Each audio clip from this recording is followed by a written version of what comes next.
Measles is one of the most contagious diseases we know. Just one person is likely to infect between 12 and 18 people. That number is called a disease's basic reproduction number, or R0. Scientists use it to describe how contagious a disease is. Zika, it has an R0 of up to 6.6, super contagious. But the seasonal flu, just a little over 1. And COVID-19, the disease caused by the coronavirus, just about 2. That difference between the flu and COVID-19 doesn't seem so big, especially when you look at them next to these really contagious diseases. Plus, a lot of the symptoms of the flu and COVID-19 are really similar. A fever, cough, they can even both lead to pneumonia, which is ultimately how they can both be fatal. So thinking of COVID-19 and the flu as similar is a common and frankly understandable comparison to want to make. This is like the flu? It's a lot like the flu. I like to believe that it's going to end up more like the flu virus. But wait, let's go back to those R0 numbers again. If the flu has an R0 of 1.3, that means each person gets either 1 or 2 people sick. After 10 rounds, that's 56 total people. And if we run the model with COVID-19's R0 at 2, if one person with it gets 2 people sick who get 2 people sick, after 10 rounds, that's more than 2,000 people. This does not happen with the flu because COVID-19 is very different, and understanding how is crucial to understanding how dangerous it really is and why we have to take it so seriously.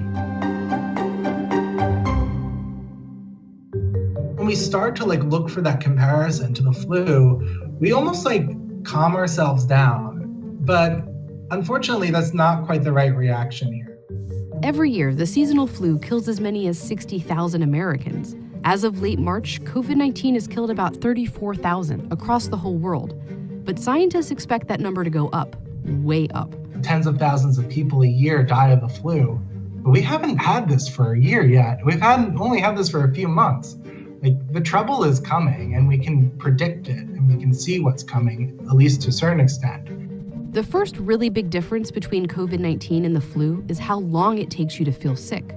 From the moment you're infected with COVID-19, it usually takes 5 days before you start to feel symptoms. But it can take as long as 12 or even 14 days. This is the incubation period, the time between when you catch it and when you first realize you're sick. And scientists think you could be contagious during most of this period. The flu, by comparison, has an average incubation period of just 2 days. You get sick, and pretty soon you feel sick, and you know you're contagious. This is what we're used to. But COVID-19 flips that around. You can be contagious and spreading it around for several days and up to 2 weeks before it even occurs to you that you're sick.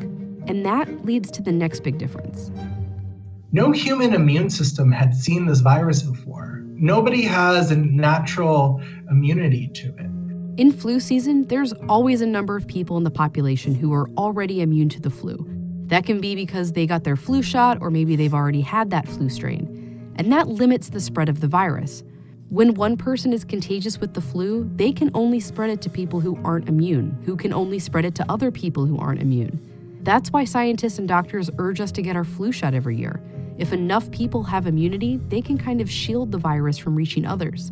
The more immunized people, the more they can protect those that are susceptible to the virus. But COVID-19 is brand new. None of us have had it before, and there's no vaccine, which means nearly everyone on the planet is susceptible. So when a contagious person, who may not even know they're infected, comes into contact with others, it can spread like wildfire. And then you see how much more dangerous COVID-19 can be.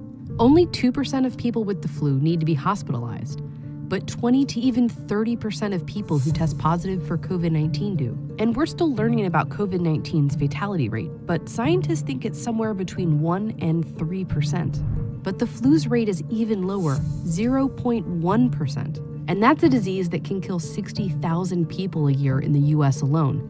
That's what Dr. Anthony Fauci, the US's leading infectious disease expert, tried to clear up to Congress. People always say, well, the flu does this, the flu does that. The flu has a mortality of 0.1%. Sure. This has a mortality of 10 times that. This is a really serious problem that we have to take seriously. And he's just talking about the average across all age groups. For older people or people with compromised immune systems, it can be way higher. And that's especially scary when you remember all the other things that are different about COVID-19. The infectiousness, how hard it is to know you have it, how susceptible we all are to it. Estimates vary, but some scientists have warned that between 20 and 60% of the world's population could become infected with the virus. Because COVID-19 has no cure and no vaccine, the only defense we have against it is social. We can take ourselves out of the chain, not with immunity, but with social distancing. Just physically not being around anyone and staying home as much as possible. But that only works if each of us takes it seriously, which is why comparing it to the flu, while understandable, is not helpful. It's natural to want to find a comparison, to want to make this seem small. When we use the flu as the backdrop, it almost numbs us, or it can numb us and make us maybe even feel better about the current situation, because the current situation is bad. So now is not the time to be numb. We need to be vigilant and then use our vigilance for useful actions.